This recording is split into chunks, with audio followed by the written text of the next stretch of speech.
Ова е класичен политички реваншизам и брутална одмазда спакувани во вид на судска пресуда. Низа реакции откако кривичниот суд вчера ја прочита одлуката да ги прогласи Велјановски и останатите како виновни за тероризам.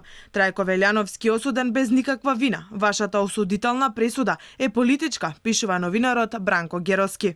Единствената вина на Велјановски всушност е што цврсто и доследно се држал до словото и до духот на Собранискиот деловник и не прифатил да воведе нова пракса да ја укине дебатата во парламентот за да се реализира планот за мирен трансфер на власта на фамозната конститутивна седница со која тој претседавал.